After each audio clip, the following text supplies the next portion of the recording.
días. Hola, estamos ya en vivo en este noticiero de cotorreo, bueno, no cotorreo, sino pues de comentarios y opinión, llamado Horizontal. Y pues vamos a hablar sobre inseguridad, vamos a hablar sobre algunos temas ahí pues que están muy bonitos para este fin de año. ¿Qué onda, Zabala? ¿Cómo estás? Juan Carlos Zabala. Buen día, Rodrigo. Un gusto estar otra vez aquí.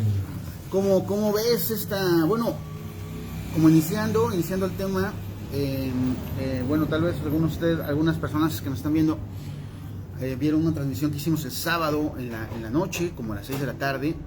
A las 6 iba a empezar, pero bueno, la cosa es que una de las chicas que fue invitada, una joven estudiante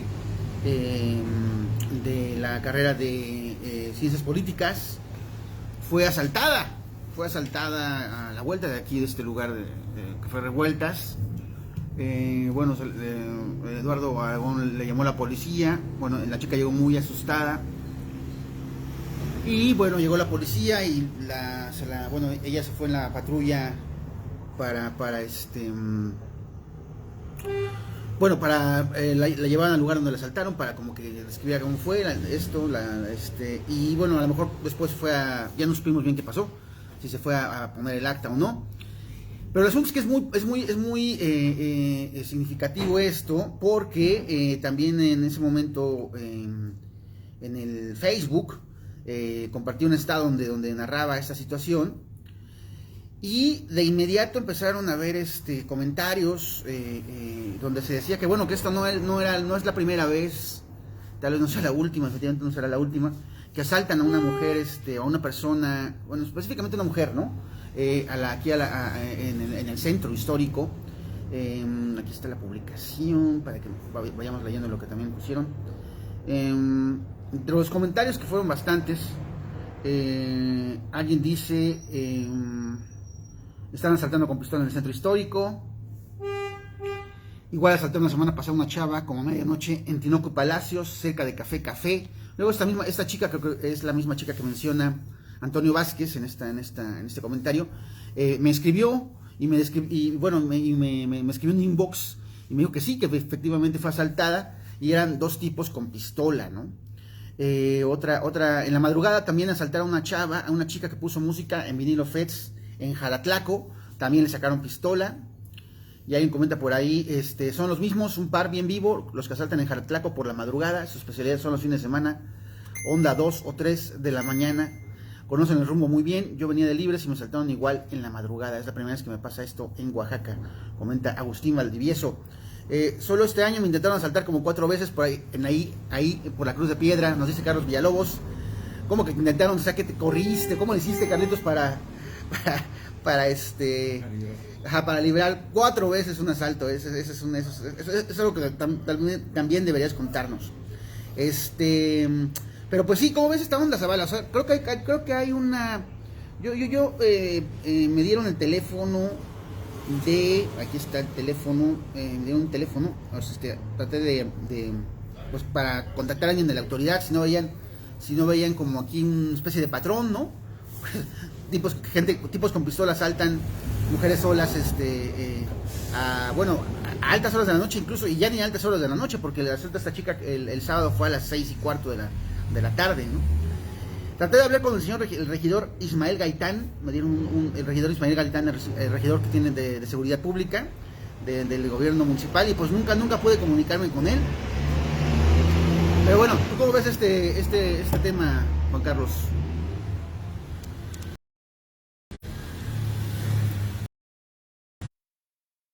Bueno, el gobierno del estado, MURAT, los secretarios, todos siempre han destacado que Oaxaca está entre los más seguros. Ajá. Lo han presumido, pero eso lo basan solo a partir de las carpetas de investigación abiertas. La realidad no es así. Delitos como el robo o asaltos, la cifra negra, es decir, los delitos que no se denuncian, alcanza el 98% de cifra negra, es decir, por cada 100 robos, por cada 100 delitos que se cometen en Oaxaca, el 98% no se denuncia. Entonces, y a veces siento que es hasta, yo creo que podría ser más, ¿no? De la cifra negra. Curiosamente, no ha cambiado mucho la tendencia, pero las zonas más inseguras para este tipo de delitos es precisamente el centro de la ciudad de Oaxaca. Es donde ocurren la mayor incidencia de asaltos. O sea, no hay una vigilancia, no hay una táctica de seguridad al respecto, ¿no? Pues no hay no se ha establecido un mecanismo eficiente para resolver este tipo de asaltos, ¿no? Que es repetitivo, ¿no? Es tipos de motocicleta armados que asaltan y bien rápidamente, ¿no? Pero también hay tipos a pie robando, como ocurrió apenas en pleno centro en el asalto a la joyería. Uh-huh. Y el Estado inició con 7 ejecutados, ¿no? En diciembre. Uh-huh. Entonces, ¿7 ejecutados en dónde? Fueron en diversos municipios, a lo que suma también, por ejemplo, el ataque a este niño, ¿no? También Lo que te vamos a comentar, ¿no? Entonces, no hay una baja de incidencia delictiva, ¿no? Sobre todo en ese tipo de delitos, ¿no? Que tienen que ver con robos, con extorsiones, no solo robo a transeúntes, robo a negocios, robo de vehículos, ¿no? Robos con violencia, es decir, las cifras se mantienen, ¿no? Se mantienen o incluso van al alza. Entonces no ha habido una estrategia de seguridad para detener a estas personas. ¿Alguna opinión sobre este tema, Lalo? Pues la situación es grave. Coincido en que no hay una estrategia de seguridad. Yo creo que aquí tendría que haber una colaboración entre la policía municipal y la policía estatal, pero uno va por las calles, o sea, yo a veces salgo a caminar por el centro y la policía está, digamos, donde pasan menos las cosas, ¿no? En el andador turístico, en García Vigil, en estas calles, ahí sí ves policías. Pero si te sales tantito de esa zona, pero ni por accidente ves un rondín, pues, ¿no? Los rondines de seguridad que se supone que tienen que estar haciendo para tratar de inhibir o prevenir, pareciera que hay hasta como acuerdos, ¿no? O sea, ¿Por qué jamás pareciera pasa. que hay como acuerdos?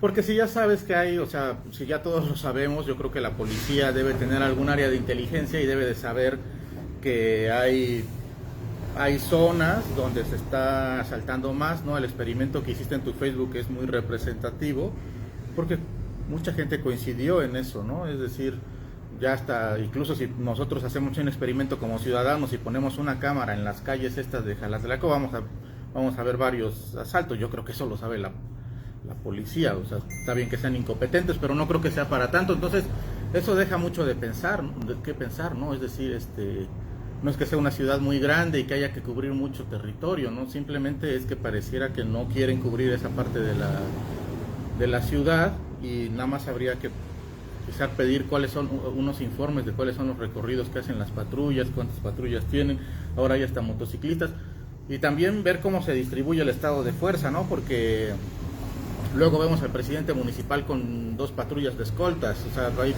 10 policías con el presidente municipal, quién sabe cuántos policías estén de choferes con otros regidores.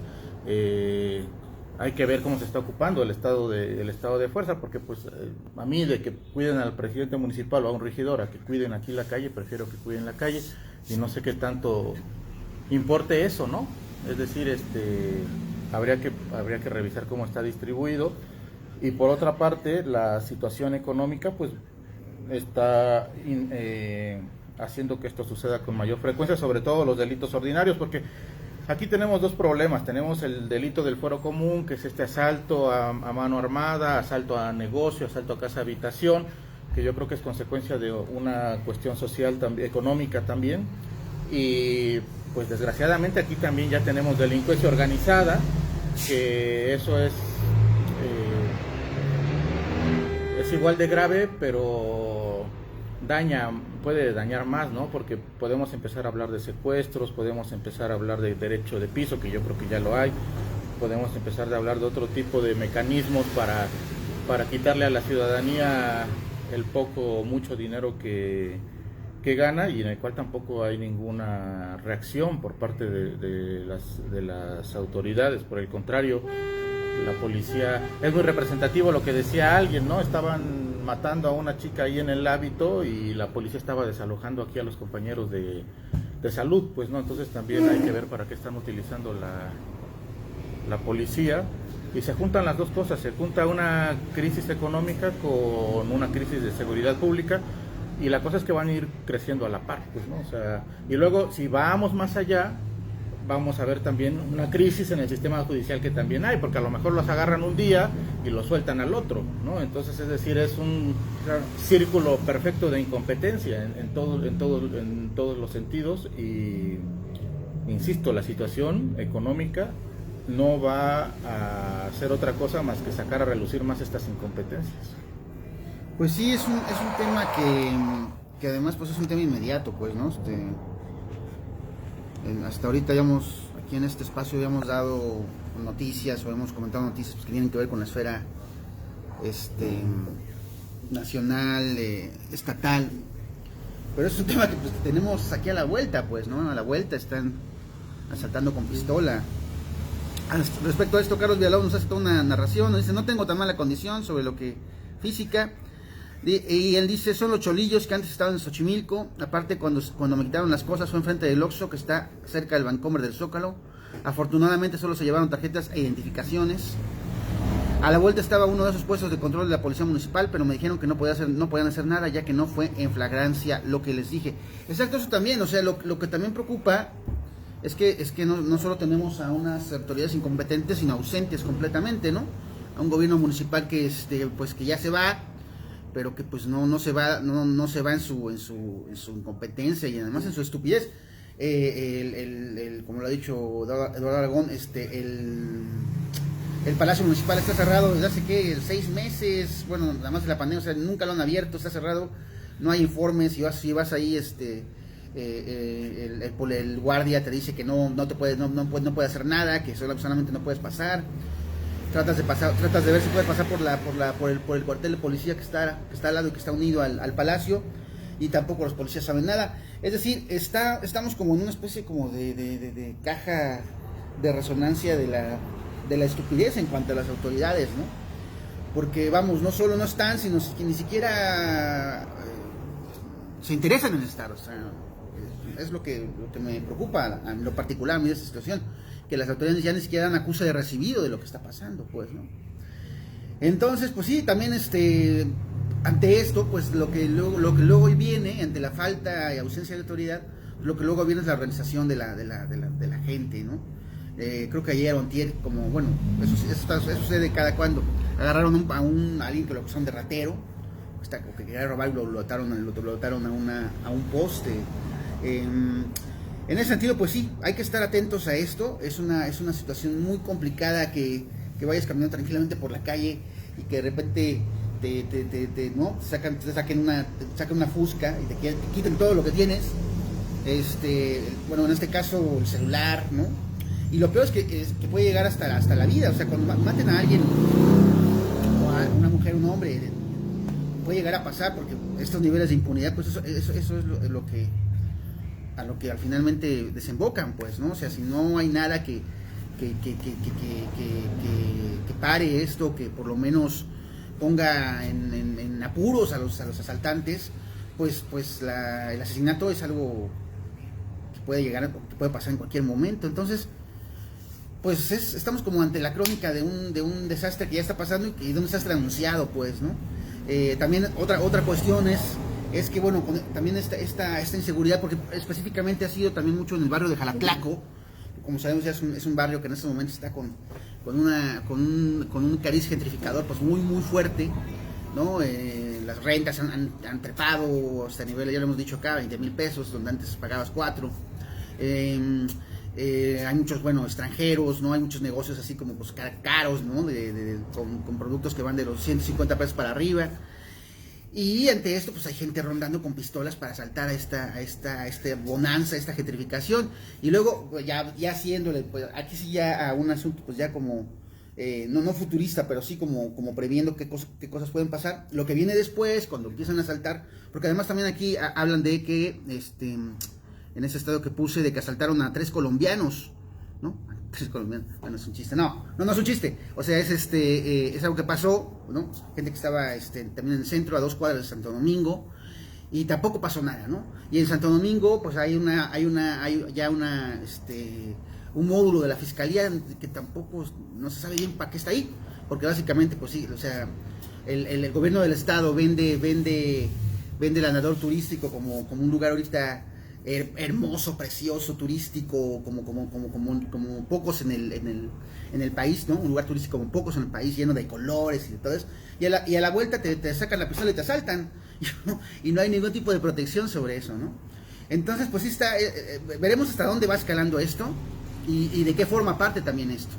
Porque también lo que viene después es que empiezan a ver, como ya lo hay, como no, rondines de la policía donde se esculca, se trepa a las patrullas a chavos, generalmente morenos,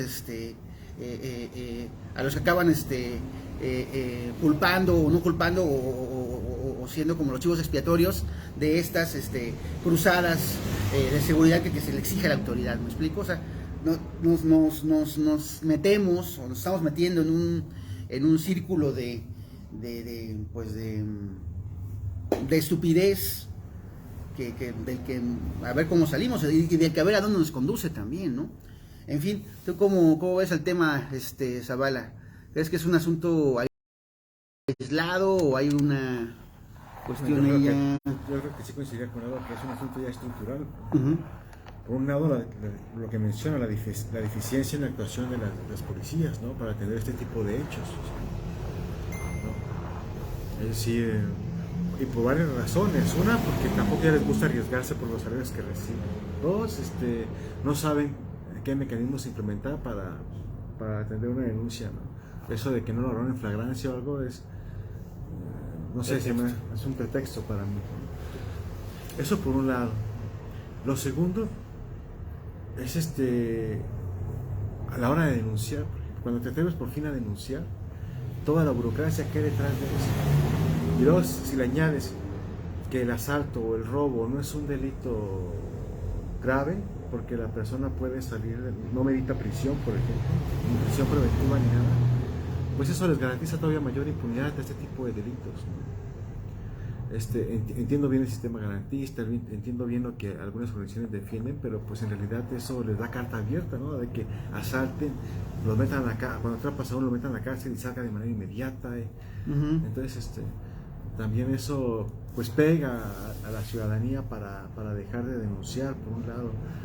Ahí me tocó, por ejemplo, a mí me robaron, tenía unas cámaras fotográficas, las robaron de mi casa, se robaron unas computadoras, se robaron 2 computadoras, se robaron ¿Entraron en tu casa? Ajá, se robaron ¿cómo se llama? Una memoria externa que tenía. Hasta juguetes de mi hija se llevaron, ¿no? Unos ponis que tenía, se robaron, ¿no? ¿Eso cuándo fue? Eso fue este año también, aparte del asalto al miniabasto. En este caso fuimos a denunciar, ¿no? Ya es todo un proceso, ¿no? Porque esta es la denuncia, pero aparte tienes que llevarles pruebas al ministerio. Tú tienes que llevarle pruebas, tienes que hacer todo el trabajo que el Ministerio Público tiene que hacer, tú lo tienes que hacer, ¿no? Uh-huh. Además de ello te mandan a hacer, que en este caso fue mi esposa la que tuvo que hacer estudios psicológicos, etcétera, hasta a Ciudad Judicial, ¿no? Ajá. ¿Cómo estudios psicológicos? ¿Como para ver si no estás mintiendo o algo así? ¿O no, para ver qué tal te fue, ¿no? O sea, o si estás preocupado, no sé, pero te hacen estudios psicológicos, te hacen hacer bastantes procesos, ¿no? Y al final resulta que no hacen nada, ¿no? O sea, al final la investigación está parada, ya logramos identificar quiénes fueron, porque teníamos un iPhone viejito, ¿no? Esos, pero que ya ves que está vinculado al correo y lo puedes ubicar, ubicamos la casa, llevamos, Y cosas sospechosas, ¿no? Porque de repente el agente investigador te cita a ir a que no sé por qué citaron a mi esposa a ir al lugar donde se había identificado la ubicación del teléfono, ¿no? Ujú. Y de repente ves que el agente te hace a un lado y empieza a negociar, ¿no? Con los asaltantes, ¿no? O sea, llega ahí O sea, a negociar. para empezar, pusieron en situación de riesgo a mi esposa, ¿no? Porque ella no tenía que haber ido al lugar donde se encontró, ¿no? Claro.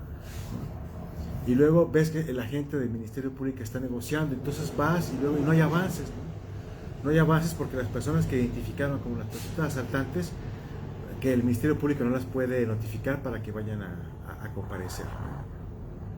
Y ahí está, ya pasó más de un año o un año, ya va a cumplir un año y sigue sin Pero ¿cómo sin negociando? O avanzar. sea, como, por favor, devuélvele sus cosas a Exacto, esa sí, persona. ¿no? No, así, entonces, y ya después el agente de la Agencia Estatal de Investigaciones le dice a mi esposa que mejor se vaya, ¿no? Y él se queda hablando, ¿no? Con los supuestos asaltantes, ¿no? Los cuales todavía aparte le gritan a mi esposa, ¿no? Y la amenaza porque mi esposa empezó a grabar una parte, ¿no? Entonces, Es absurdo, sí, es ridículo, totalmente pues, absurdo, ¿no? ¿no? Ridículo. Tú haces toda la investigación para dar con quien se robó el equipo, se los llevas al Ministerio Público, les da la ubicación al Ministerio Público y nunca pasa nada. Y luego encuentras acciones sospechosas, ¿no? Como la de las agentes o la de la encargada del Ministerio Público, ¿no? Además de todo lo que te gastas haciendo todo eso, ¿no? Yendo hasta las instalaciones que tiene la Fiscalía allá en San Bartolo de Tepec, junto al Hospital de Especialidades, y no avanza, no es ridículo, ¿no? Es ridículo todo. Y luego después pasaron varios meses y mandan a un agente dizque para ver si detecta huellas, ¿no? Cuando ya pasaron un chorro de meses, ya moviste todo, ya tocaste todo, ya ensuciaste todo.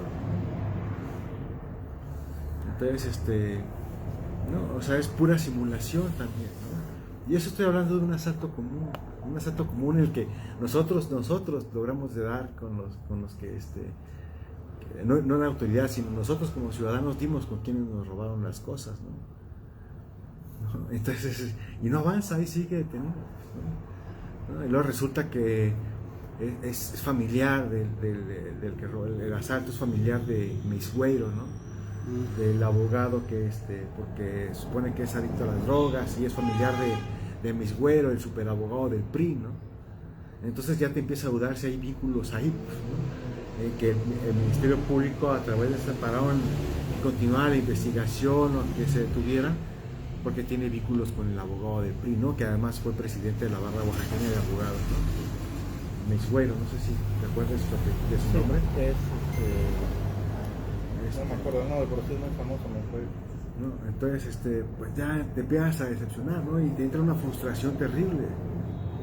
No solo frustración, coraje, ¿no? A la impunidad, en un caso de un robo. Imagínate otros tipos de delitos. ¿Qué va a pasar a la gente? O sea, a todo lo que sujetan, porque además, cuando te hacen la entrevista, que en este caso, porque mi esposa fue la que presentó la entrevista, no sé si es revictimizar, no sé cuál sea el término, pero el Ministerio Público, el que está llevando a cabo la investigación, te hace ver como tonto, estúpido. ¿Qué no se dio cuenta? ¿Qué esto, lo otro? ¿No? Uh-huh. Te hace ver como estúpido. Entonces hay un maltrato hacia la persona que denuncia. Uh-huh.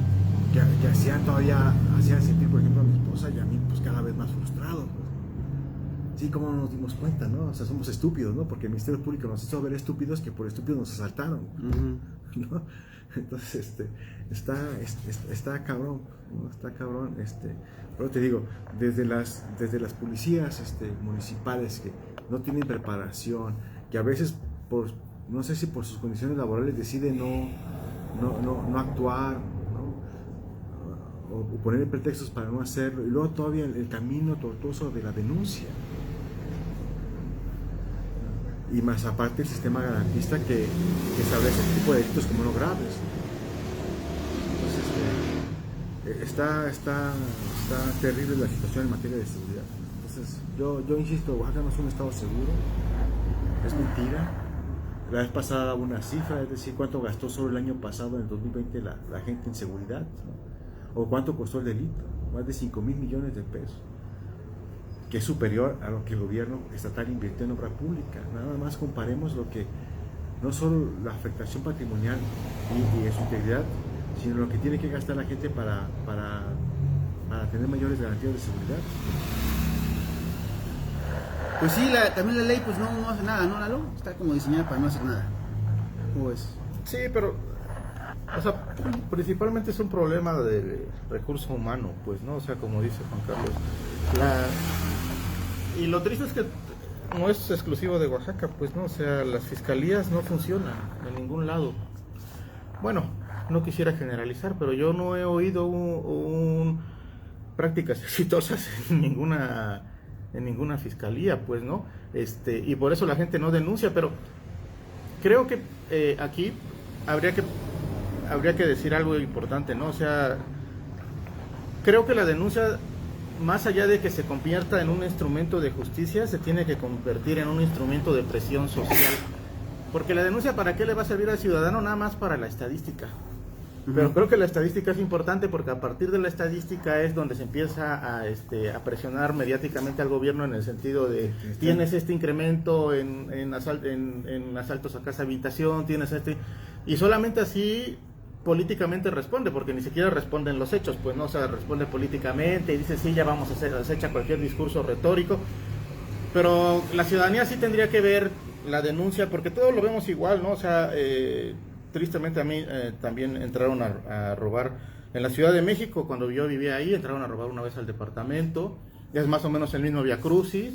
Yo sí he denunciado por esto, porque yo no estoy esperando que me recuperen las cosas que me robaron, pero sí que aunque sea en cuanto a la estadística, cuente ahí para que a ver qué explicación dan en algún momento, ¿no? Entonces ahí fui a la Benito Juárez una vez, parece que te están interrogando, parece que tú eres el que cometiste el delito, llegan 2 policías de investigación, te interrogan a ti a ver si no los estás engañando, el psicólogo, ya cuando pasan todo ese preámbulo, entonces te mandan con el Ministerio Público para que levantes tu acta, el acta se queda ahí parada, si tú no le estás dando seguimiento, el acta se queda ahí como ahí está, tienes tú que llevar las pruebas, tienes tú que decirle, y aparte tienes que rogarle al Ministerio Público, pues, ¿no? Porque la gente por lo regular lo que hace ahora con las cámaras, dice, mire, aquí hay esta cámara, y aquí hay esta cámara, y aquí hay esta otra cámara, hay que pedirlo por oficio, el Ministerio Público nunca lo hace, uno tiene que ir a buscar los videos y hablar con la persona si es un privado y decirle, oye vecino, porfa, mira, pasó esto, préstame la cámara,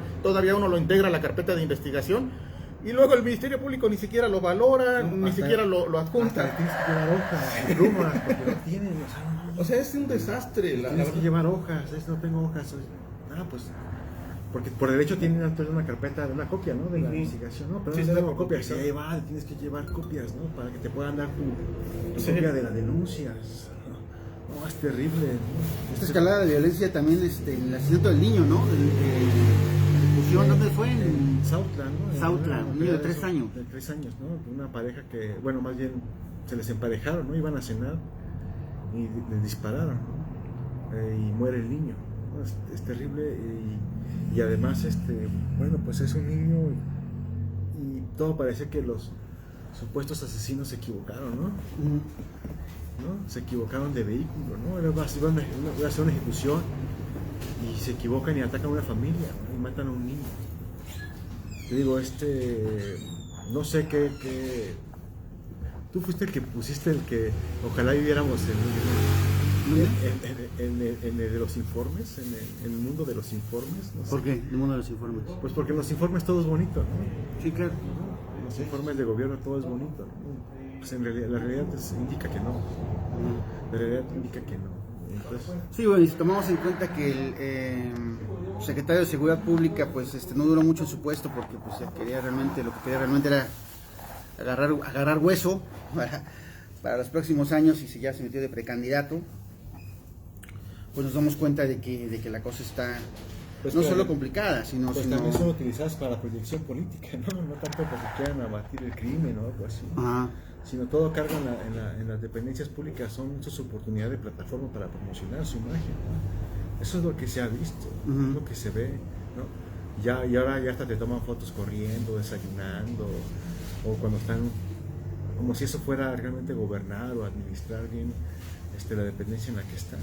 Solo su posición en determinados cargos es para su promoción y proyección política. El uso de recursos públicos para la promoción personalizada de su imagen. Sí, bueno, pues para ir también como cerrando este tema,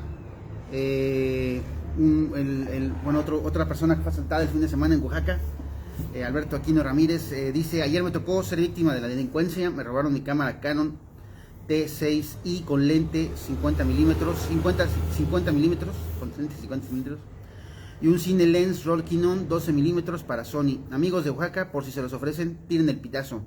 Estén al tiro, banda. Oaxaca cada vez está más cuche. Aunque el gobierno diga que no pasa nada, nos las están metiendo gacho. Y básicamente yo creo que sí es lo que está pasando en este momento. Nos está metiendo gacho. El gobierno dice no solo que no pasa nada, sino nada más ni siquiera da visos de enterarse. Los funcionarios públicos están en una indolencia tal de que la única noticia o la única información que uno puede sacar de ellos son sus aspiraciones políticas, ¿no? Con quién quieren negociar, con quién no. Todos están envueltos, todes están envueltos en esta rebatinga por la candidatura para la gobernatura. Y en ese sentido, pues, la ciudadanía pues es lo de menos, ¿no? Es lo de menos. Tenemos acá el caso, pues lo volvemos a mencionar, de Osvaldo García Jaquín, un presidente municipal, lo que sigue de indolente, lo que sigue pues, ¿cuál será la palabra? Pues de inepto, ¿no? Vamos, el señor ahora resulta que está en las encuestas de Morena para la candidatura y todo es una burla, pues. O sea, es como lo más cabrón de todo, que te das cuenta de que si haces un rápido revisión por el estado de las cosas, el estado del funcionariato público en Oaxaca, pues te das cuenta que es una burla, que es un lugar para simplemente adquirir poder, y en el que la ciudadanía pues es lo que menos cuenta, lo que menos importa, lo que menos significa, pues, ¿no? Son votos. Eso sí, bueno, ya ahora que vengan bueno, y que ya están acá las elecciones para la precandidatura, ahí sí, bueno, hay que pregúntele a la gente a quién quiere de gobernante.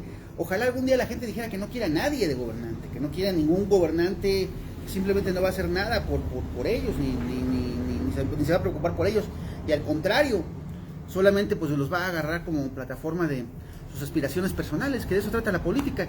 Entonces, pues bueno, pues exactamente, no hay un comentario feliz sobre esto. Creo que la ciudadanía tiene que empezar ya también a darse cuenta de todas estas cosas, ya se está dando cuenta, y de que hay un vacío de autoridad absoluto en Oaxaca en estos momentos, pues hacia dónde nos está conduciendo esto, y hacia dónde vamos a permitir que nos conduzca, ¿no? Pasemos a otro tema, hablando de fiscales culeros.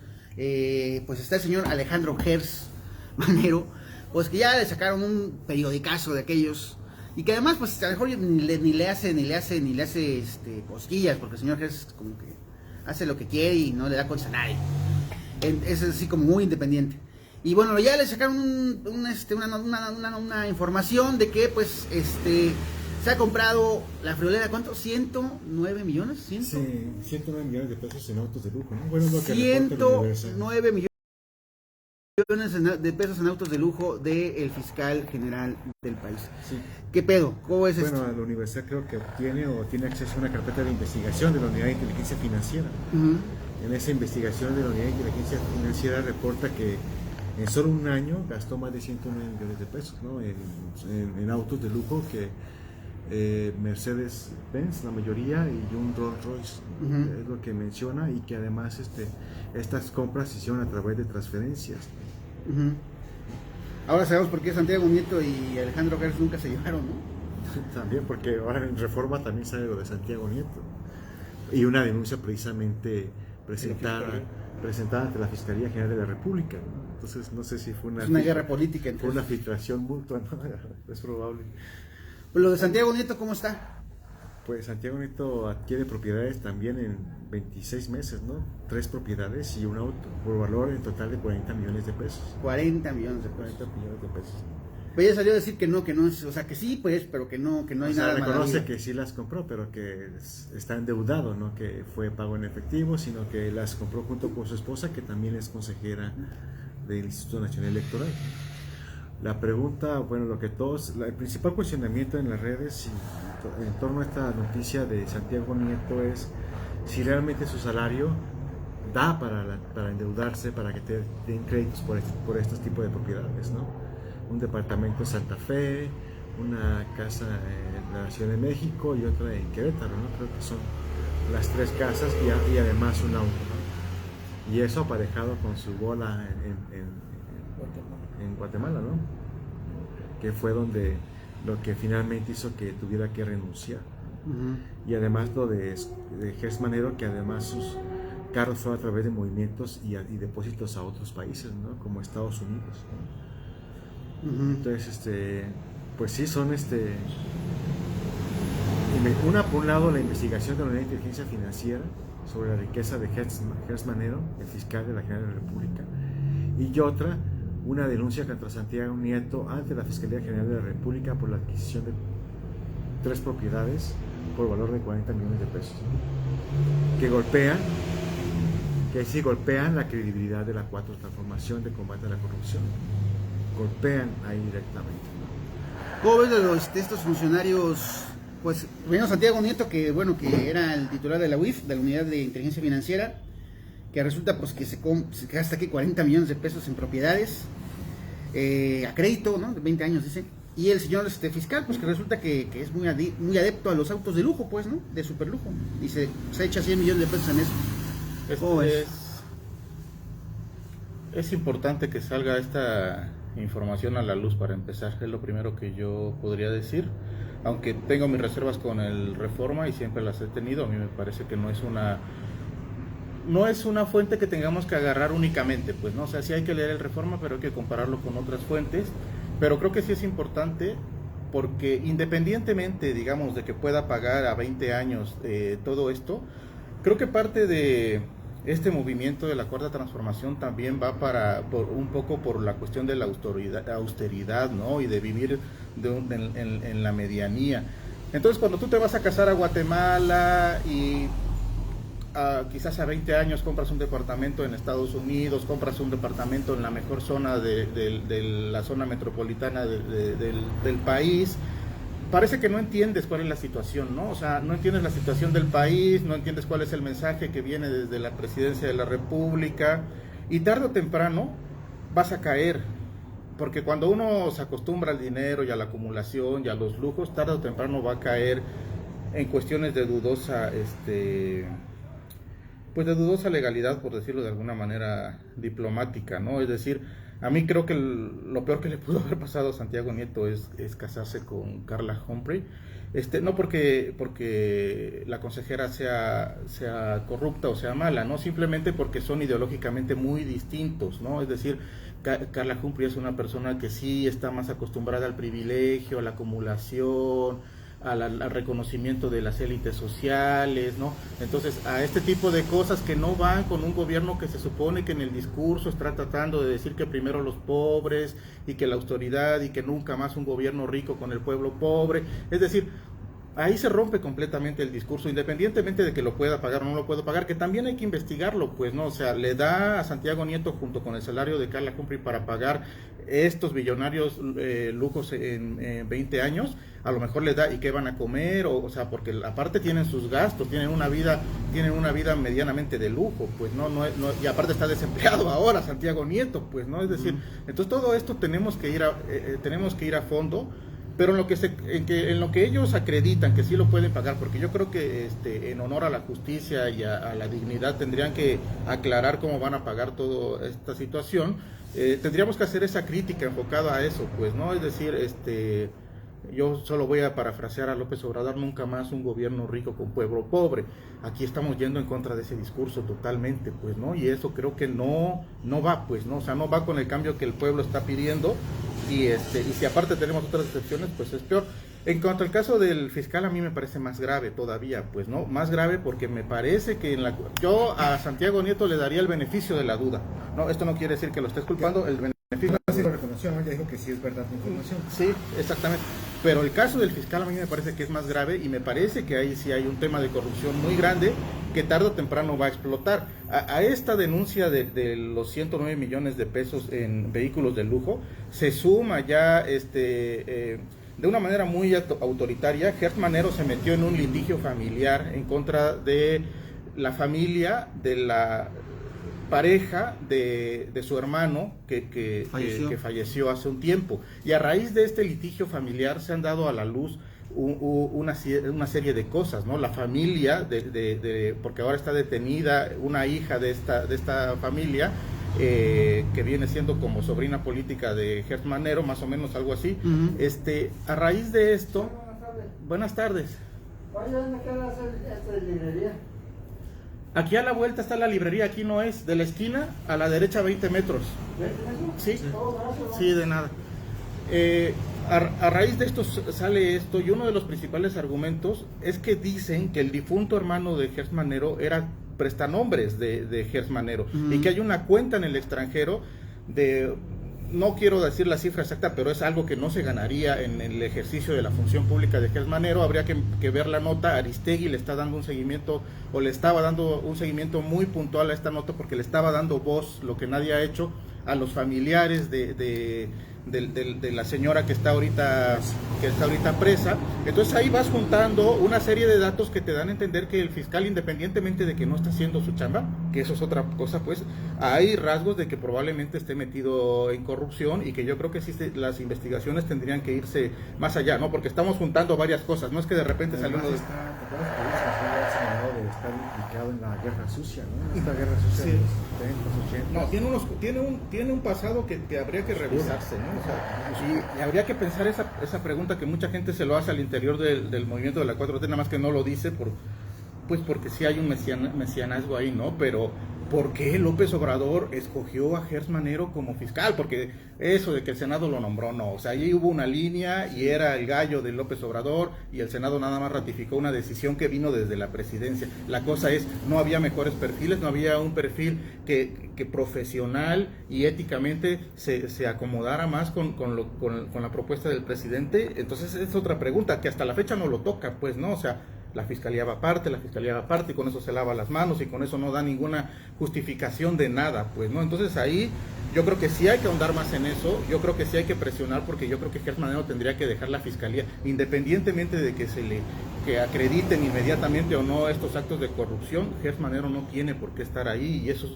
un daño terrible para la sociedad, porque el país, lo que platicábamos, pues, ¿no? O sea, la cuestión de la violencia viene pegada con una cuestión de incapacidad de las autoridades. Entonces, si tienes una fiscalía general que no está haciendo lo que debería de hacer, pues hay más violencia, hay más delincuencia de todos los tipos, y la fiscalía general ve la delincuencia más grave, ¿no? Que es narcotráfico, desaparición de personas, los delitos federales. Entonces sí, eso creo que es más grave. ¿Tú crees que esta información haya salido? Bueno, porque ha sido reconocida y ha sido abierta las diferencias entre Santiago Nieto y Gertz Manero. Yo creo que sí hay allí, pero está bien, ¿no? O sea, que se den, pero sí, que salga por un la lado luz. sale la filtración de la Unidad de Inteligencia Financiera, y por otro lado sale la filtración, y salen casualmente el mismo día, ¿no? Ahí ganamos los ciudadanos, pues, ¿no? O sea, que se sigan dando con información, que salga, que justifiquen cada una de sus partes, y yo creo que eso está bien. Digo, si sale alguien a decir mentiras, entonces sí tendríamos que ser críticos, ¿no? Pero ahorita que se defiendan, pues, ¿no? Yo creo que eso está bien. Sí, bueno, el asunto también aquí es que, ¿por qué, con lo que decía Lalo, por qué un tipo tan siniestro, y claramente siniestro como el señor Gertz Manero, con pruebas de que es siniestro, con pruebas de que no solamente, pues de que la justicia no es algo que, pues, que a él le provoque, muchos aspavientos en un sentido personal, pues, ¿no? Con lo que está haciendo con la hija de su hermano, bueno, no la hijastra de su hermano, las amenazas que ha habido, el aprovecharse de ser el fiscal para meter en la cárcel a alguien, la historia sucia de la guerra sucia, el cómo, también la historia de Gertz Manero, es que, bueno, que estuvo en la en la Dirección General de Seguridad, ¿no? En la Dirección Sí, Federal de Seguridad, la ¿no? defensa, ¿no? En la, ajá, pues básicamente los que desaparecieron personas Ajá, en sí. este país y las persiguieron. Exacto, ¿por qué un tipo tan siniestro como Gers Manero, tan abiertamente institucional con la corrupción y con la persecución? ¿Por qué es ahora pues la única alternativa del presidente Andrés Manuel López Obrador como fiscal general? Y además a quien Obrador lo dice todo el tiempo, porque bueno, la fiscalía es independiente y es autónoma y es todo. Imagínense un tipo tan siniestro como este siendo ahora además con una, digamos, una autonomía siniestra, pues, ¿no? O sea, son muchas cosas, pero a la larga es una sola, y es porque Andrés Manuel López Obrador le ha dado tanta confianza a este hombre, ¿no? Es de 80 creo que tiene 84 años, tal vez su edad lo ayude en este gabinete de López Obrador, ¿no? Pero sí, bueno, vamos, un tipo que ha estado en todas las cuestiones cuestionables del universo, es la apuesta, el gallo de Andrés Manuel López Obrador para instaurar justicia en este país, o para procurar justicia en este país. Y frente a eso, tal vez lo que también uno puede pensar es que también sea al contrario, pues, ¿no? Que pone a un tipo manifiesta, con una ineptitud manifiesta como el señor Gers Manero, con una oscuridad manifiesta como Gers Manero, pues también tal vez para que la justicia en México no avance. ¿O tú cómo ves, Zambada?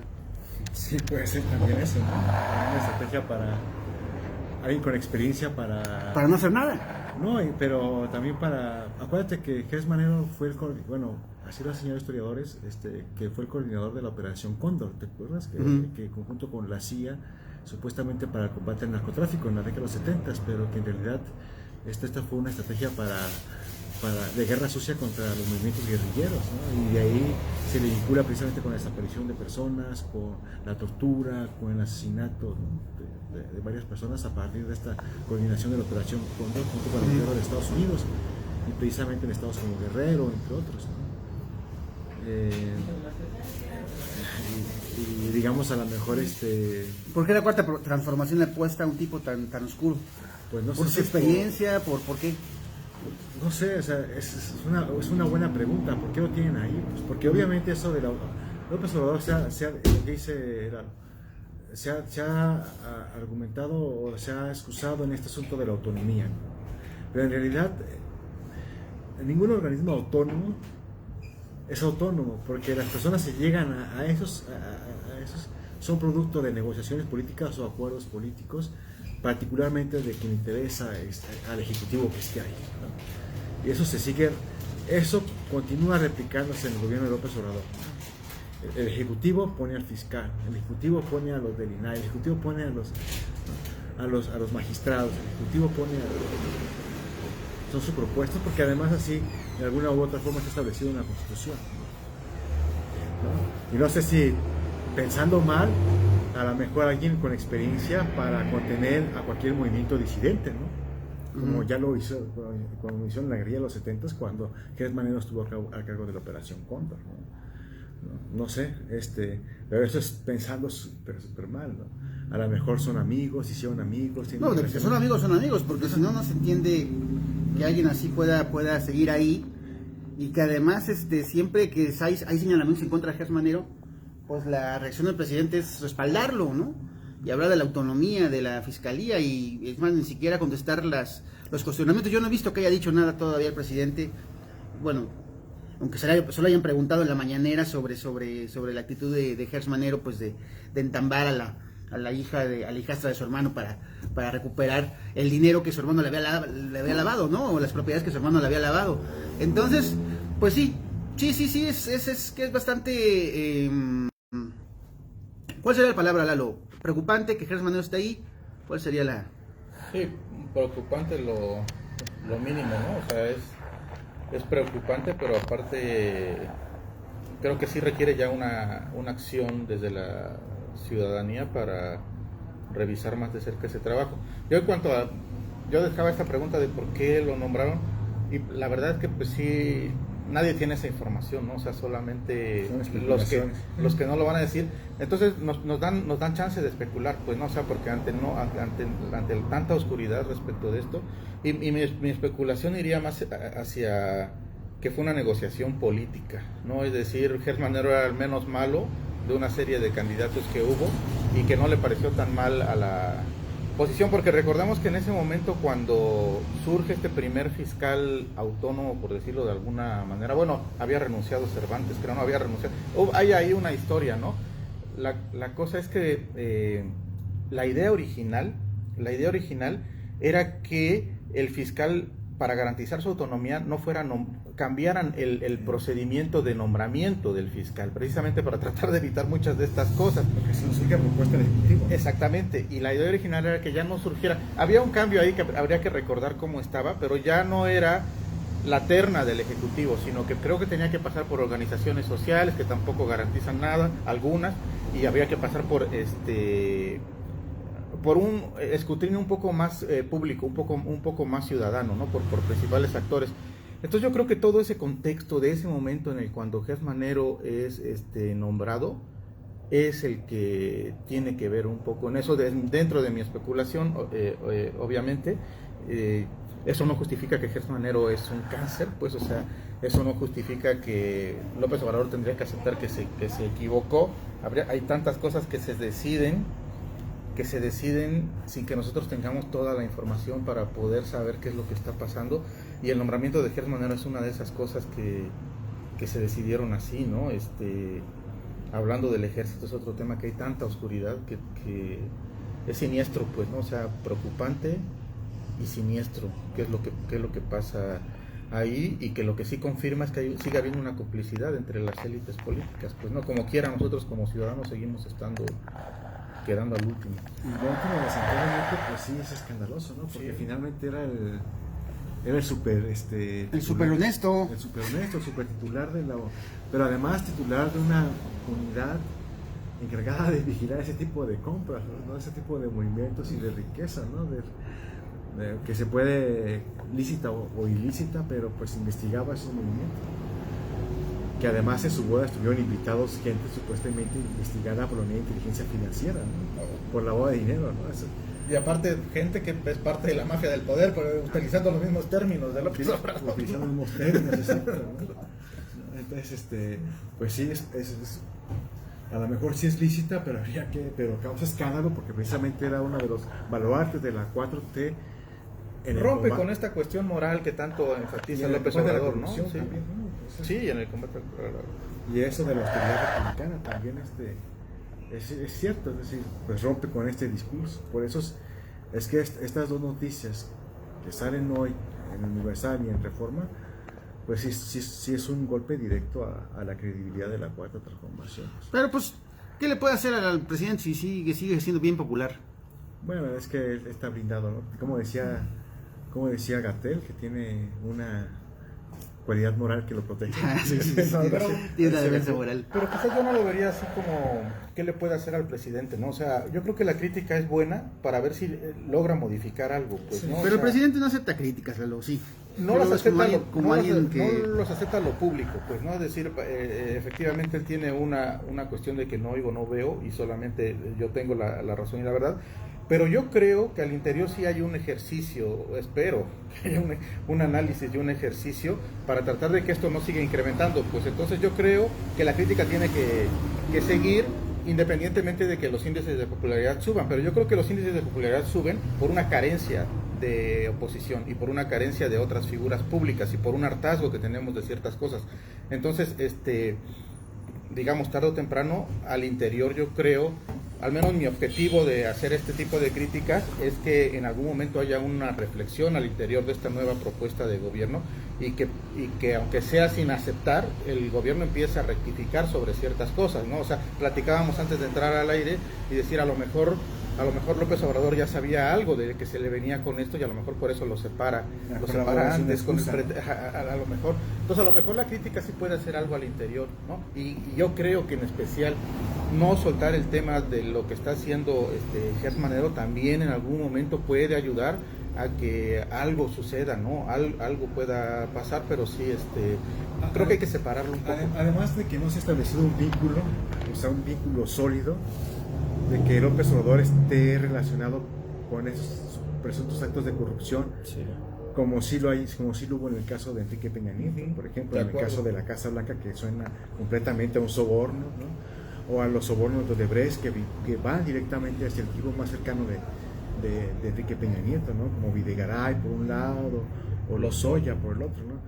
O Felipe Calderón, en el caso también de las reformas estructurales, donde curiosamente termina su gobierno y después es asesor o funcionario de una de estas grandes empresas, ¿no? Donde hay vínculos muy sólidos que establecen a que estos presidentes sí corrigieron en actos de corrupción graves, que hasta ahorita no se ha establecido ningún vínculo Totalmente de de ellos acuerdo. con López Obrador. Por eso yo creo que tampoco le pega en su credibilidad, porque si son o no son actos de corrupción, o si son actos que van en contra de la autoridad republicana, no son ejercidos por el presidente, sino por funcionarios, incluso en los que no se puede establecer tampoco un vínculo sólido de que López Obrador los esté solapando, ¿no? Sí, estoy o totalmente que sea de acuerdo. también beneficiario de eso. Yo creo que por eso tampoco le pega a él.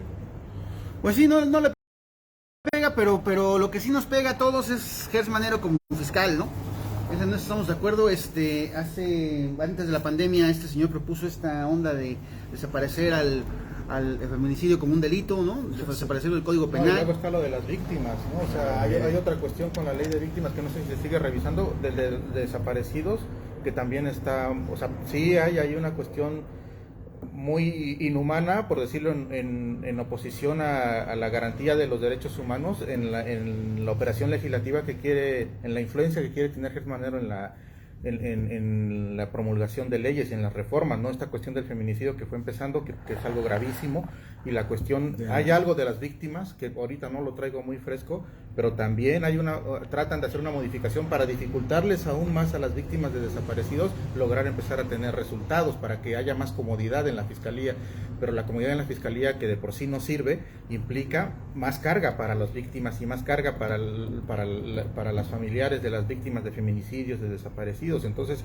también por ese lado hay algo muy grave en esta situación. Y esto sumémosle que él solito pues se metió al Sistema Nacional de Investigadores, ¿no? El CONACYT. Sí, no, o sea, por los libros que además se comprobó que los libros que ha escrito, no sé, como 5 o 7 libros, el 50% es se lo peluqueó de alguien más, o sea, ¿no? Se pirateó el contenido de otras personas. Entonces estamos hablando de que el señor Gers Manero es un tipo muy siniestro, como dice Lalo, ¿no? Que tal vez, por eso la 4T lo tiene ahí, para hacer cosas tan siniestras como como a la Comisión de Víctimas, empezar ya a minarles el camino judicialmente, para proponer que el delito de feminicidio desaparezca del Código Penal, para pues hacer todo lo que hace con su vida personal, porque si estamos hablando de alguien que es capaz de usar su puesto para entambar a una señora porque necesita el dinero que esta señora tiene, estamos hablando de un tipo siniestro. Estamos hablando de alguien que no tiene muchas más que autoridad, pues muchos filtros para ejercer su poder, pues, ¿no? Y que lo ejerce de una manera pues totalitaria y corrupta. Entonces, pues sí está cabrón que Gers Manero sea el fiscal, está cabrón que esté ahí como para solapar tal vez la ineficacia de la cuarta transformación en cuanto al nivel de justicia se refiere. Y porque también pues ya el presidente Obrador en su mensaje de 3 años, pues dijo que eso de pacificar el país pues no se va a hacer, o sea, va a tardar todavía un rato, y no dijo cuánto. Entonces, pues estamos ante un escenario en donde la justicia en este país, como tal vez ustedes se han dado cuenta que nos fuimos de lo micro, ¿no? De que cómo asaltaron a una chica aquí a la vuelta con la mayor impunidad del mundo, y cómo están asaltando gente en el centro de Oaxaca, cuando con autoridades que no se dan por enteradas y que no les importa y que solo están pensando en el puesto, hasta lo macro como un tipo como Gers Manero en la fiscalía, que solamente está viendo por sus propios intereses, y que esos intereses pues son corruptos hasta la médula, ¿no? Y pues ya vamos terminando, porque ya no llegó nuestra invitada, ya me avisó que no va a llegar, Ana Luisa Cantoral, y también pues Zavala tiene que ir a dar un curso Entonces, pues, bueno, no, este va a ser como un noticiero corto, pero yo creo que conciso, ¿no? Hemos tocado buenos temas. Yo quisiera decir uno, digo nada más para dejarlo sobre la mesa. Hubo una marcha, digo, porque me la encontré, de los trabajadores de salud. Quizás la nota no es tanto la marcha o lo que yo quería compartir, sino que realmente se ven muy pocos compañeros de ex trabajadores de la Secretaría de Salud, ¿no? Digamos, la marcha venía de la última parte, digamos, en Belisario Domínguez, sobre la calzada Porfirio Díaz, y abarcaba hasta la rosticería del oeste, e iban espaciados, pues, ¿no? Digamos que en un espacio de 100 metros estaba esta marcha y espaciados. Yo no creo que sean más de 200 personas las que participaron, y lo que yo tendría como nota es que yo creo que más compañeros de afectados por esta cuestión tendrían que sumarse a esta actividad que están haciendo solo algunos trabajadores, porque si no, no les van a hacer caso, pues, ¿no? O sea, si son 3.500 más los que se sumen, porque parece que hay otro paquete que van a despedir, entonces, eso está triste, pues, ¿no? O sea, creo que más trabajadores afectados se tendrían, incluso los que no están afectados se tendrían que sumar, pero digamos que el sistema no lo permite, al menos dentro de los afectados creo que tendría que haber un poco más de apoyo, porque es su misma causa y de otra forma no les van a solucionar nada. Quería decir eso nada más. Zavala, algo que decir sobre la situación de justicia, procuración de justicia en este país. ¿Qué puede esperar la gente? ¿Confiar en las autoridades? Ya no se puede, ¿no? Yo creo que sí se debe replantear la manera en que, por un lado, se distribuye también el presupuesto. Es que si vamos viendo, por ejemplo, vemos un tribunal magistrados, no hablando de los jueces, sino los magistrados, por un lado con supersalarios y superprestaciones. Vemos a las fiscalías disminuidas, o sea, todavía en condiciones económicas paupérrimas. Y luego si lo vemos con los policías, es decir, las dos primeras etapas de las investigaciones y la atención del delito están completamente en situaciones presupuestales, no solo en preparación, no solo en capacidad de reacción, sino también en temas de investigación. Y es una cuestión no solo de falta de presupuesto, sino falta de la distribución del presupuesto, como tú bien dices, pues, ¿no? Porque los magistrados estábamos viendo que ganan 270, el más 200 sin cacho de miles de pesos. Pero si nos ponemos a ver cuánto gana un juez de lo civil, un juez ordinario, gana muy poquito. Gana muy poquito, y su carga de trabajo es mucho más. O sea, la carga de trabajo del juez es impresionante. Y si lo trasladamos a la Secretaría de Seguridad Pública, si revisamos los puestos del secretario, de los subsecretarios, son bastante buenos, ¿no? Pero si nos vamos precisamente a los policías ganan una tontería de dinero, pues, ¿no? O sea, sí, creo que son 8,000, creo que. Ajá, exactamente. Exactamente, y para eso tienen un papel tan importante de riesgo de vida, y eso no importa. Y hay programas, pues, ¿no? Por eso decía que, por decir, está este famoso programa del FASP, y hay por ahí otros 2 o 3 programas de prevención del delito, pero los están ocupando mal, pues, ¿no? ¿Por qué? Por corrupción. Yo creo que es por corrupción. El FASP supuestamente no se puede aplicar para sueldos, por eso se podría aplicar para capacitaciones, para otro tipo de...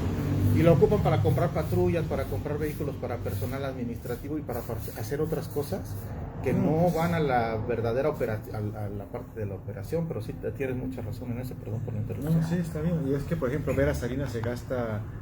en lugar de adquirir patrullas en rentas, es Vera Salinas, con recursos precisamente del FAPS. ¿El FAPS qué es el FAPS para...? Es un fondo de aportaciones para la seguridad pública, así es un fondo del gobierno federal que por un lado tenía esos recursos, se tiene precisamente para fortalecer a las corporaciones de seguridad pública. Y aparte, anteriormente, que eso desapareció con López Obrador, que también era para fortalecer a determinados municipios, ¿no? Oaxaca era por el de prevención, sí. Pero también tenía que haber un recurso para capacitación, ¿no? Sí, pero sí, desapareció, ¿no? Entonces hay compras irregulares de Vera Salinas, como esa renta millonaria de patrullas, ¿no? Es que ahí se están fugando mucha parte de mucho dinero. Y si hacemos la revisión a nivel federal, también se ha denunciado que la Secretaría de Seguridad Pública Federal sigue manteniendo ciertos contratos con empresas de García Luna o que eran de García Luna, pues, ¿no? Entonces también hay algo que no se puede terminar de zafarse de eso, y que sigue vigente en esta cuestión. Sí. Pues sí, bueno, pues gracias por vernos, y pues nos seguimos viendo el miércoles con bueno, Miguel Ángel Maya va a venir y también Ana Luisa Cantoraya nos dijo que viene para el miércoles. Y pues sí, pensemos muy seriamente en esta cuestión de la seguridad y de cómo pues cada vez esta existe menos y hay hay gobiernos que pues les importa cada vez menos, aunque sea fingir que les importa. Gracias por vernos.